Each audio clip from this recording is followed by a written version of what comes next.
Assalamualaikum warahmatullahi wabarakatuh. Selamat datang di channel YouTube saya. Kali ini saya akan mengasih tahu bagaimana cara mendeskripsi data dari jawaban kuesioner. Di sini saya sudah mempunyai data kuesionernya dan sudah saya pindahkan di SPSS-nya, dan nama NIM ini kita bikin sesuai nama pada Excel-nya, yaitu X1, kita singkat aja. Lalu di sini ada jawaban 6 variabel dari kuesionernya. Lalu di sini ada desimal, yang sebelumnya itu desimalnya itu 2, kita ubah menjadi 0. Kemudian valuesnya kita isi 1 itu sangat tidak setuju, 2 tidak setuju, 3 kurang setuju, 4 setuju, dan 5 sangat setuju. Lalu measure-nya ini kita ubah menjadi skala, yang sebelumnya itu adalah nominal. Langsung saja kita klik ke data view. Nah, di sini data yang pada Excel sudah kita pindahkan semua. Kemudian kita klik analyze, lalu deskripsi, statistik, lalu frekuensi.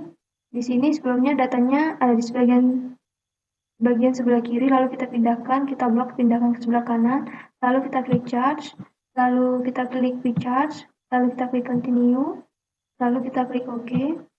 Kita tunggu datanya sampai muncul.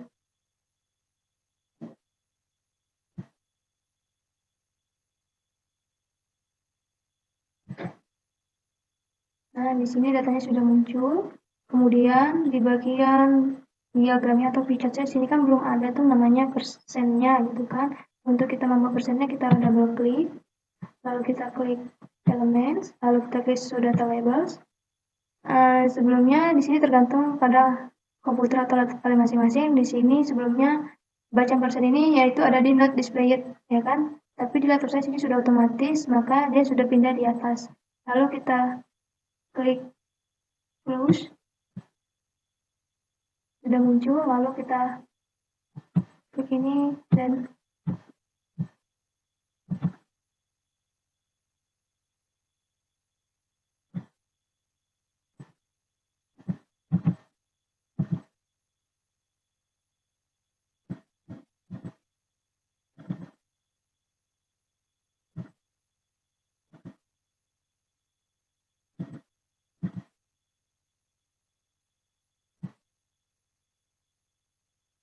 yang ini sudah muncul. Yang ini kita lanjut pakai elements. Oke, silang. Oke, selanjutnya semuanya begitu sampai data terakhir pada diagramnya.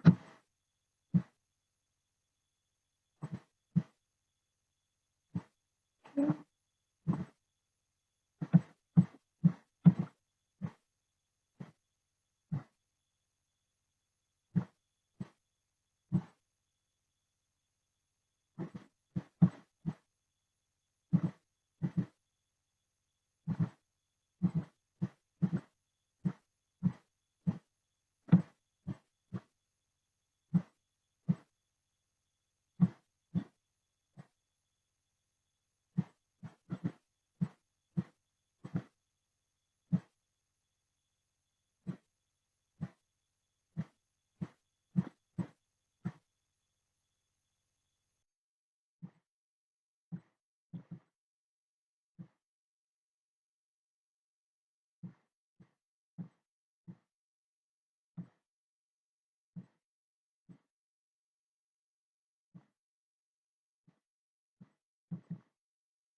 Nah, begitu seterusnya sampai ke diagram terakhirnya kita bikinnya kan. Selanjutnya saya akan melakukan pengujian validitas dan reliabilitas pada data kuesioner. Kali ini saya akan melakukan tutorial dalam melakukan pengujian validitas dan reliabilitas.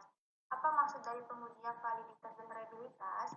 Kalau kita mau artikan secara bebas, dapat didefinisikan bahwa Pengujian validitas adalah pengujian yang dilakukan untuk melihat tingkat kecocokan indikator yang digunakan si peneliti dalam menggambarkan variabelnya. Semakin tinggi nilai validitas ini, semakin baiklah si indikator untuk mengukur variabelnya. Sedangkan uji reliabilitas untuk mengukur seberapa konsisten indikator yang digunakan si peneliti untuk mengukur variabelnya.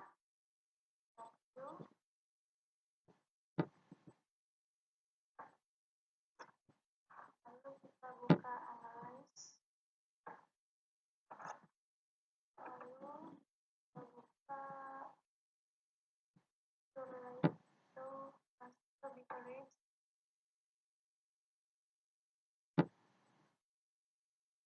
Gunakan semuanya bagaimana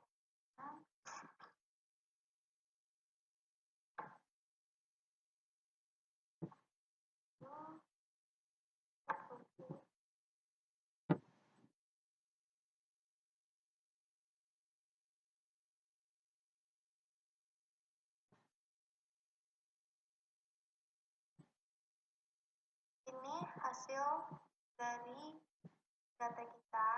Nah, bagian yang totalnya saja yang bisa kita lihat. Bagaimana cara Anda mengetahui data yang kita miliki itu atau kuesioner yang kita sebarkan itu menghasilkan data yang valid. Anda bisa menggunakan nilai signifikan atau nilai total, ini dia nilai totalnya.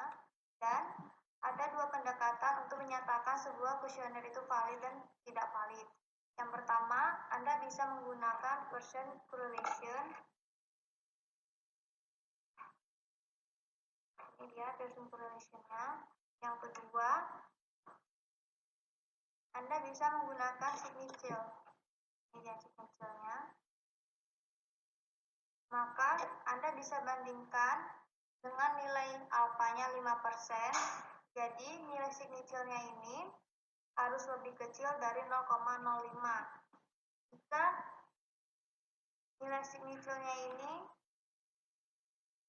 lebih besar, maka nilainya itu tidak valid. Sedangkan di nilai total kita ini adalah nilainya lebih kecil dari 0,05, maka data tersebut ialah data valid. Sedangkan kalau kita menggunakan Pearson correlation, maka atau kita juga bisa disebut dengan nilai R itu, nilainya itu harus lebih besar dari nilai R tabelnya. Kalau kita menggunakan cara bivarian ini, kita pindahkan nilai R hitung ini atau nilai Pearson correlation bagian total.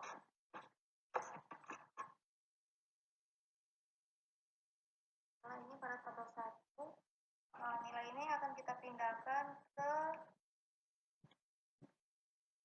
kita masukkan.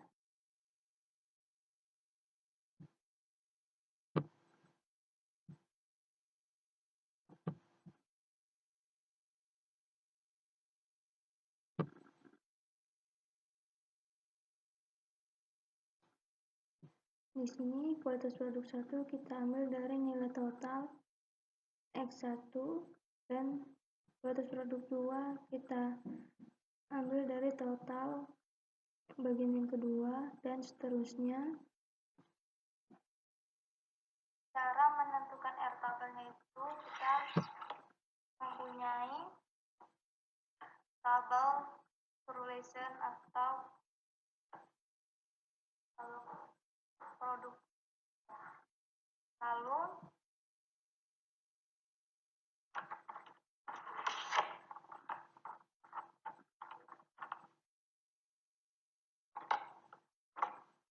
kita bisa menggunakan dua pendekatan menurut ahli statistik menyatakan untuk menentukan R tabel dibutuhkan nilai DF atau untuk rumus DF itu atau degree of freedom yaitu N dikurang 2. N itu adalah total responden kita atau N kurang K. Sedangkan K itu adalah jumlah variabel pada kuesioner tersebut. Jadi ini kita akan menggunakan isinya. Jadi di sini total responden kita itu ada 67 dikurang 6 variabel dari kuesioner kita. Jadi hasilnya itu ada 61. Lalu di sini kita cari 61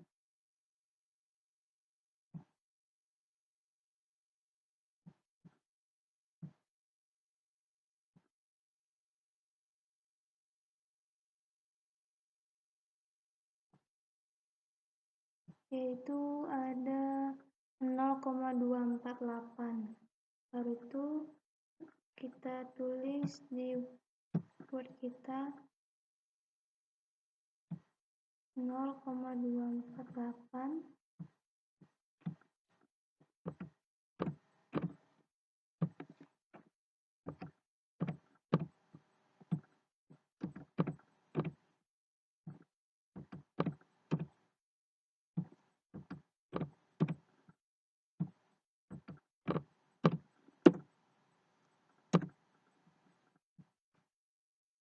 Selanjutnya kita akan menggunakan metode stabilitas menggunakan skill. Langsung kita klik data views ke analis, lalu ke skill reliability analysis, lalu kita klik dan pilih item skill ke item deals, lalu klik OK. Dan ini hasilnya.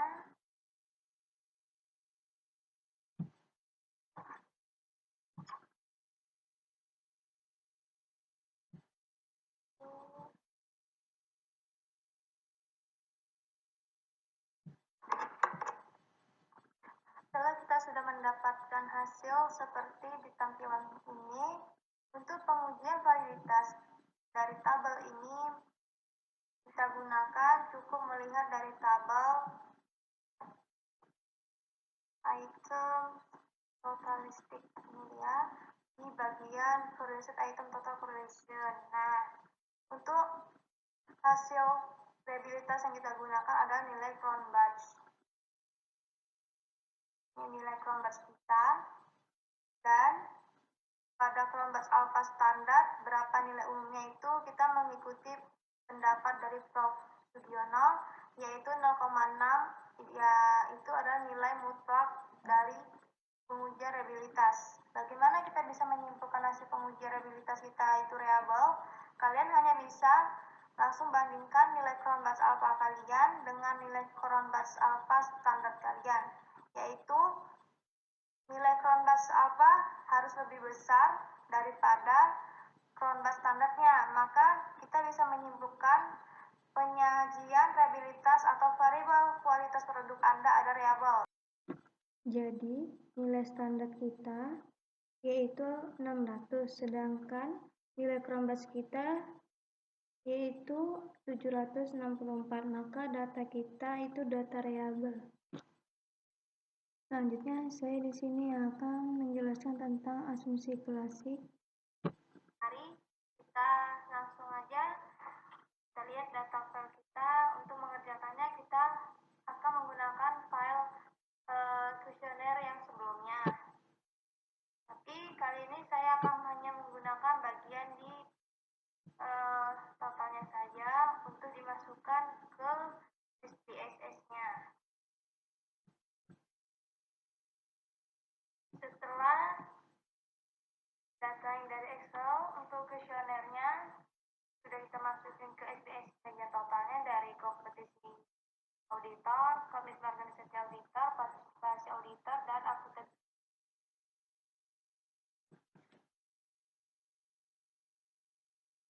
auditor.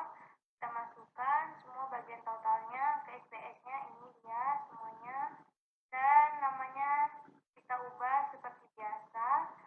Lalu kita ganti jadi scale.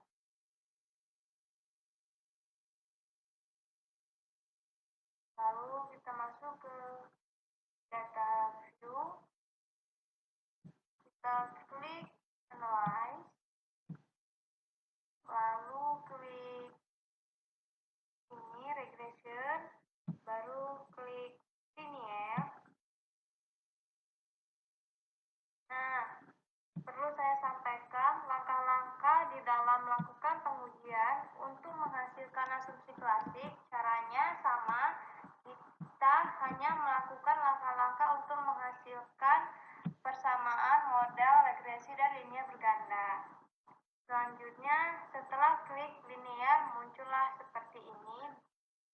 linear regression.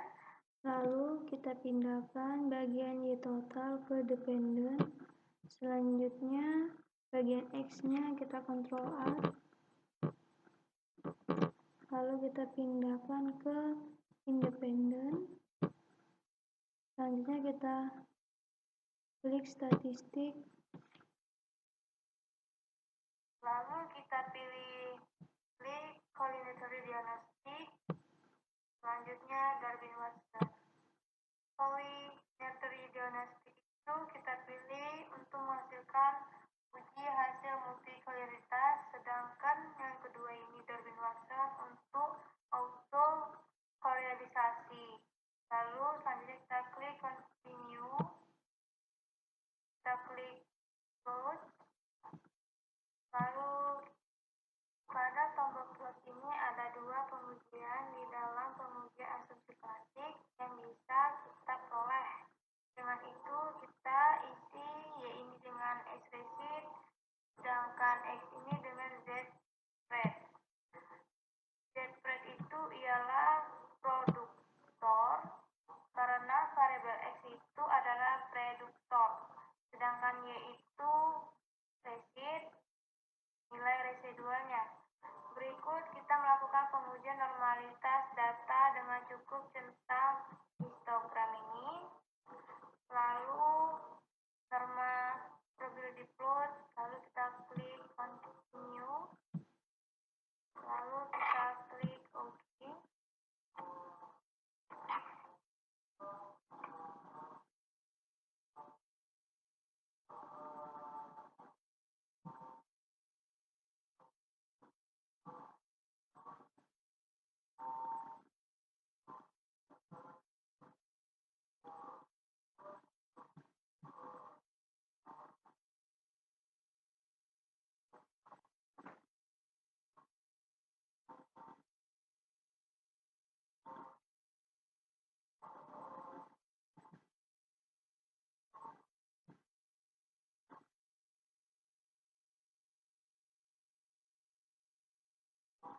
Selanjutnya, setelah statistik dan plot kita klik dan kita isi sesuai pengujian yang kita lakukan, dan ada satu pengujian yang belum kita lakukan, yaitu uji linearitas. Jadi, uji linearitas nanti akan kita lakukan setelah melakukan pengujian ini.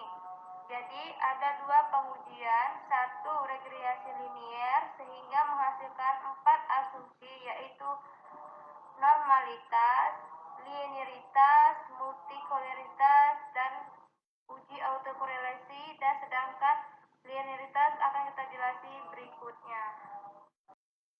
Selanjutnya saya akan mengasih tahu tentang regresi linear berganda. Langsung saja kita mulai. Di sini kita sudah ada data Excel yang sudah saya masukkan ke SPSS-nya. Ini datanya. Selanjutnya, data yang kita gunakan yaitu data yang kita ambil dari nilai totalnya saja dari setiap variabelnya pada data Excel, atau kalian juga bisa dengan rata-rata dari setiap data kuesioner pada responden, contohnya seperti ini.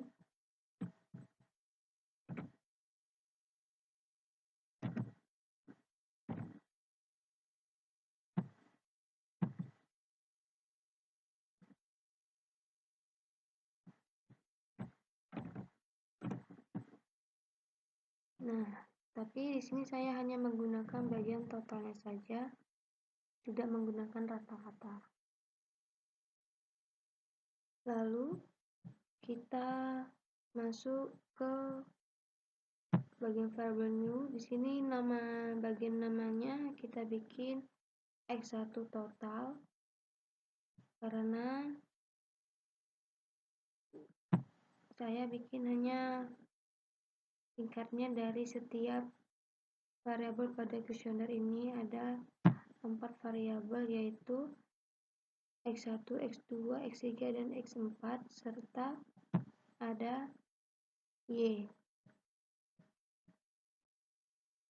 Lalu bagian desimalnya kita bikin menjadi 0, yang sebelumnya nilainya 2, kemudian valuasi tetap, dan measure-nya ini kita ganti menjadi scale, yang sebelumnya measure-nya adalah nominal.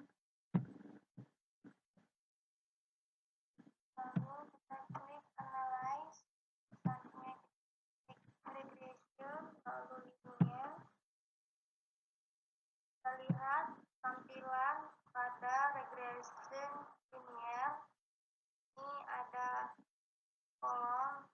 Nah, untuk kita isi bagian dependennya ini, kita isi dengan variabel Y atau dengan Y total sesuai nama yang tertera kita bikin.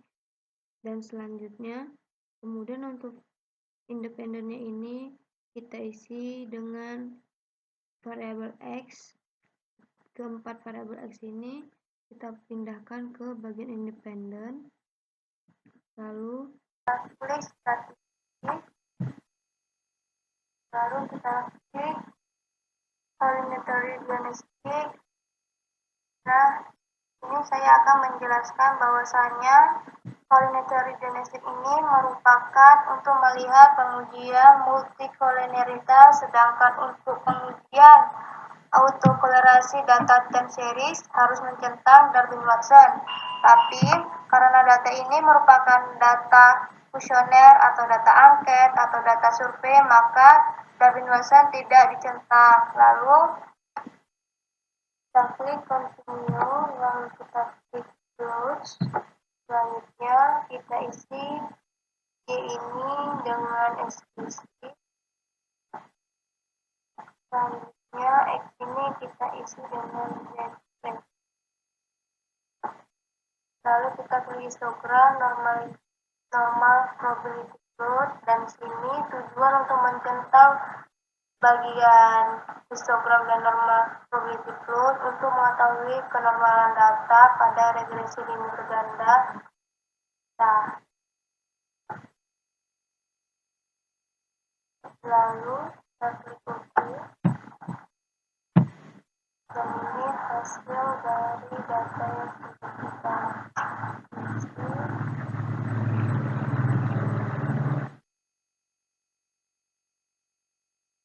Selanjutnya saya akan mengintegrasikan hasil dari SPSS berikut.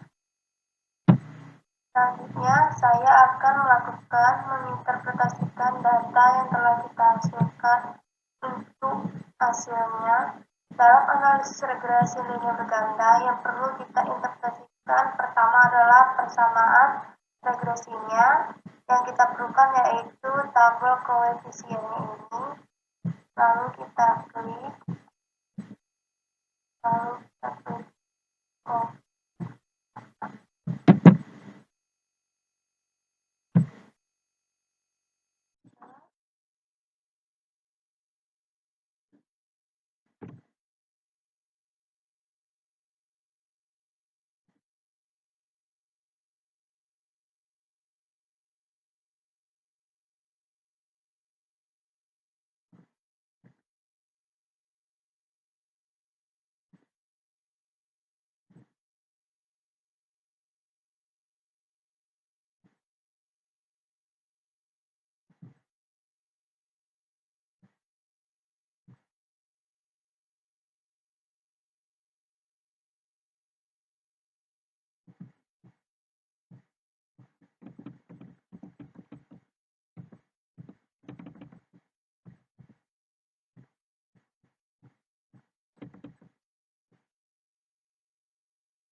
berdasarkan keadaan.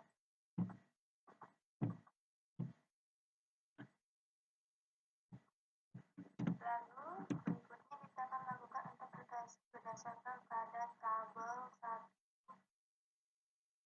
Kemudian model penyebab sebagai berikut.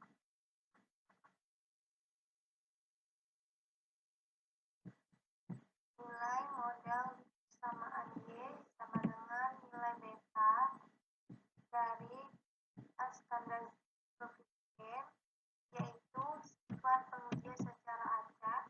Nilai yang kita gunakan adalah nilai betanya. Yang perlu diingat, persamaan regresi linier ini dibangun berdasarkan teori yang sudah ada.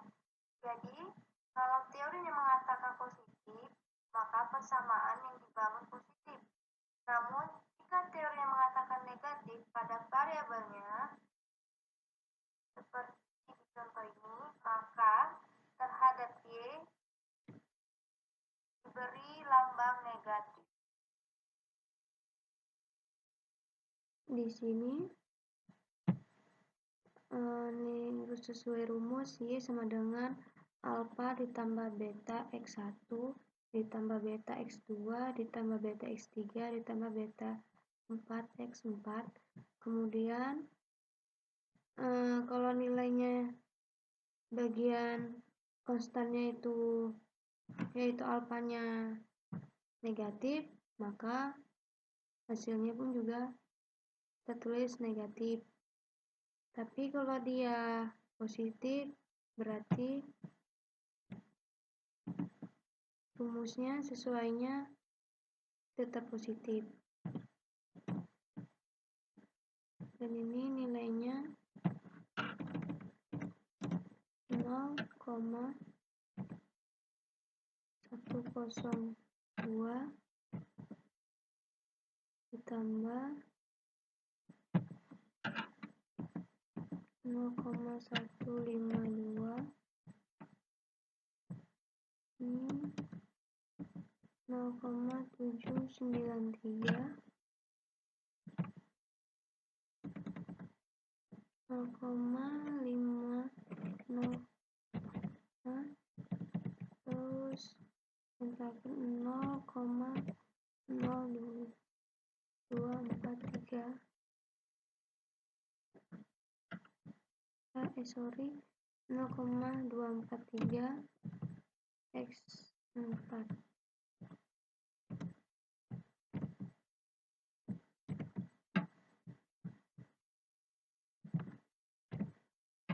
Kemudian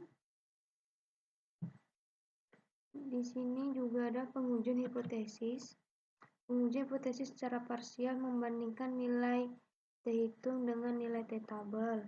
Pengujian secara parsial merupakan pengujian atas variabel bebas terhadap terikat secara satu persatu.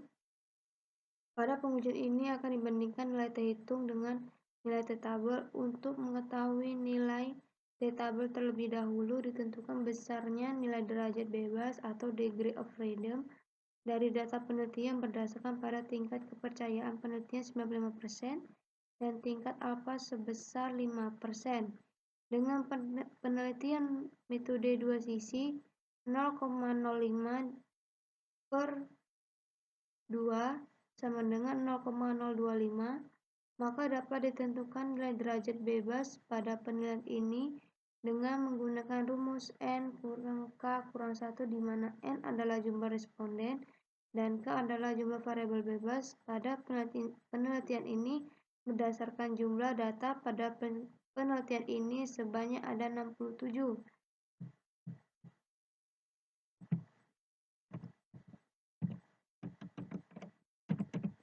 Kemudian maka dapat ditentukan nilai derajat bebasnya penelitian ini adalah 35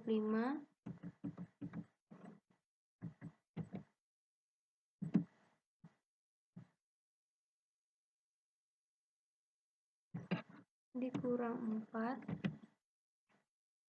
dikurang 67 dikurang 4 dikurang 1 sama dengan 52 dengan jumlah derajat bebasnya sebesar 52. Maka dapat ditentukan nilai besarnya adalah tabel sebesar sekian. Sekian hasil dari penjelasan tentang materi tutorial deskripsi untuk hasil uji kuesionernya sampai di tutorial regresi linearnya. Terima kasih. Sampai jumpa kembali. Wassalamualaikum warahmatullahi wabarakatuh.